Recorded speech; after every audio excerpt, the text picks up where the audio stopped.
Assalamualaikum warahmatullahi wabarakatuh. Baik, di sini saya Milatul Afifah dan Ibu Riri Widowati akan mempresentasikan terkait dengan potensi dan pengembangan produk halal sebagai pemenuhan tugas mata kuliah Islam dan inovasi produk halal. Kepada Ibu Riri Widowati, saya persilahkan untuk mempresentasikan. Potensi pengembangan produk halal. Menurut Menteri Keuangan tahun 2023, Indonesia adalah negara populasi terbesar, di mana ekonomi halal di Indonesia memiliki potensi yang besar pula. Hal ini bisa dibuktikan dengan produk domestik bruto di Indonesia meningkat sampai 5,1 miliar per tahun. Setelah kita mengetahui bahwa potensi produk halal itu meningkat drastis, kita harus tahu dan mengenal produk halal. Apa sih itu produk halal? Produk halal adalah suatu produk yang telah dinyatakan halal sesuai dengan syariat Islam. Maksudnya apa di sini? Yaitu suatu produk yang tidak mengandung bahan-bahan terlarang atau haram yang kita konsumsi. Misalnya, tidak mengandung alkohol, tidak mengandung daging babi, dan tidak mengandung darah. Nah, proses produk halal pun kita harus tahu. Apa sih itu proses yang harus dipenuhi dalam produk halal? Proses yang harus dipenuhi meliputi dari bahan, proses, hingga produk akhirnya. Proses di sini yang dimaksud adalah jasa penyembelihan, penyediaan bahan, pengelolaan, penyimpanan, pengemasan, pendistribusian, penjualan, penyajian produk, dan sampai penanganan. Peluang pasar produk halal. Ternyata produk halal itu mempunyai peluang yang besar. Hal ini dibuktikan dengan laporan yang sudah kami dapatkan, yaitu dari State of Global Islamic Economy Report pada tahun 2020 sampai 2021 menyatakan bahwa konsumsi masyarakat muslim di dunia mencapai 2,02 triliun. Hal ini terserap pada bidang pangan, kosmetik, mode, perjalanan, dan media atau rekreasi halal. Kenapa kami berani memberikan informasi bahwa peluang produk halal itu meningkat? Karena dari tahun 2021 yang tadi kami sebutkan dan sekarang 2024 ternyata terdapat peningkatan tahunan rata-rata sebesar 33,1%, yaitu menjadi jumlah 2,41 triliun. Cukup meningkat ya. Nah, itu disebabkan karena apa? Ternyata karena adanya undang-undang yang mengatur tentang jaminan produk halal, yaitu Undang-Undang Nomor 33 Tahun 2014. Hal itu ternyata sangat berdampak positif terhadap peningkatan produk yang dihalalkan atau diuji kehalalannya oleh kaum muslim, sehingga kaum muslim menjadi lebih lega untuk mengkonsumsinya karena sudah terlabel halal. Seperti yang sudah kami informasikan di depan, bahwa produk halal dari tahun ke tahun akan mengalami peningkatan.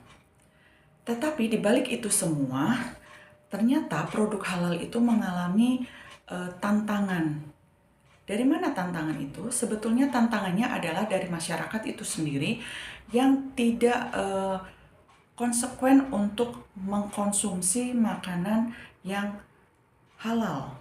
Padahal seperti yang kita ketahui bersama bahwa kaum muslim wajib mengkonsumsi makanan halal. Kenapa demikian? Karena makanan halal itu adalah makanan yang sudah diteliti sesuai syariat Islam, sehingga itu baru boleh dikonsumsi kaum muslim. Tapi kenyataannya di pasaran kita sering dan bahkan pernah menemukan produk-produk yang belum berlabel halal tapi sudah dikonsumsi oleh kaum muslim. Nah, ini menjadikan miris bagi kami para kaum muslim untuk melihat atau menemukan peristiwa tersebut.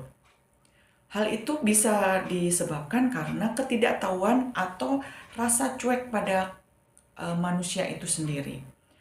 Oleh sebab itu, maka pemerintah pada tanggal 17 Oktober tahun 2024 mewajibkan semua industri makanan atau minuman yang akan beredar di Indonesia harus mengantongi sertifikat halal. Hal ini diharapkan apa yang tantangan yang kita temukan di lapangan seperti tadi itu diminimalisir, paling tidak diminimalisir sehingga kaum muslim yang ada di Indonesia lebih nyaman karena produk-produk yang beredar di Indonesia sudah berlabel halal. Baik, selanjutnya adalah tantangan pengembangan produk halal di tingkat mikro atau pelaku usaha mikro. Di sini tantangannya ada 4. Yang pertama adalah pemanfaatan potensi sumber daya atau bahan baku Indonesia yang belum optimal. Yang kedua adalah pemanfaatan teknologi produksi barang dan jasa industri halal yang belum optimal. Yang ketiga adalah daya saing UMKM Indonesia masih belum kuat, terutama menyangkut keahlian, kontinuitas produksi, kualitas, bahkan sampai kuantitas produksi itu sendiri. Yang keempat adalah tingkat awareness dan literasi kehalalan produk dan jasa yang belum seragam di kalangan produsen. Dan tantangan tersebut itu dijelaskan menurut dari berdasarkan sumber yang sudah kami kaji. Di situ sudah tercantum sumber dari HTTPS KNEKS atau Kementerian Keuangan Syariah yang mungkin bisa diakses.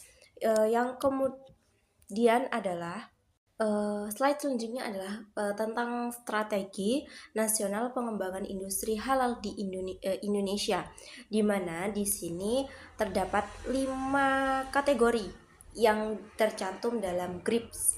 Yang G itu adalah Global Hub, di mana menciptakan Indonesia menjadi hub internasional dalam perdagangan dan produksi produk halal dunia. R. Research and Regulation, di mana penguatan regulasi kebijakan terhadap pengembangan ekonomi syariah dan industri halal dan mengembangkan riset bahan-bahan pengganti non-halal serta peningkatan halal awareness kepada masyarakat. I. Industrialization adalah peningkatan adopsi teknologi, peningkatan kualitas SDM, sumber daya manusia unggul, serta efisiensi produk guna peningkatan kualitas, kuantitas, dan kontinuitas produk dan jasa. P. Social preference, di mana peningkatan preferensi halal dan pendekatan sosial kemasyarakatan dan social engineering. S atau SMES menciptakan UMKM berkualitas unggul yang dapat menghasilkan produk halal berstandar internasional dan keberlangsungan usaha dengan keuangan syariah, di mana strategi nasional pengembangan industri halal Indonesia ini sudah dijelaskan dalam KNEKS atau Komite atau biasa disebut sebagai Komite Nasional Keuangan Syariah. Dalam slide sebelumnya juga dijelaskan terkait dengan tantangan pengembangan produk halal di tingkat mikro. Nah, itu masih berhubungan dengan strategi nasional pengembangan industri halal dalam bukunya Komite Nasional Keuangan Syariah itu tadi.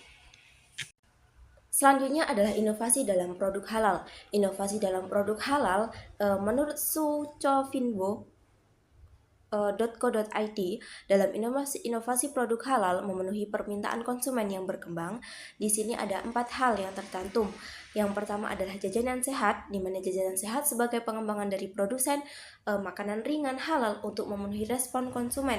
Jajanan sehat dan bergizi sekaligus pemenuhan produk halal.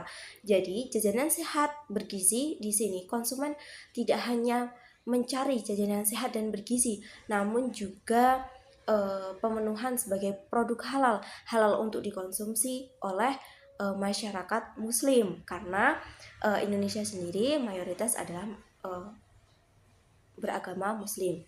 Kemudian yang kedua adalah kosmetik organik, di mana sebagai pemenuhan terhadap produk halal, produk dengan bahan organik alami sekaligus pemenuhan produk halal. Kosmetik organik tersendiri itu saat ini sudah banyak dikeluarkan berbagai produk. Nah, di sini juga sebagai kekhawatiran sebagai masyarakat muslim bahwa kosmetik tersebut terdapat bahan-bahan tambahan yang non halal. Yang ketiga adalah produk perawatan kulit halal.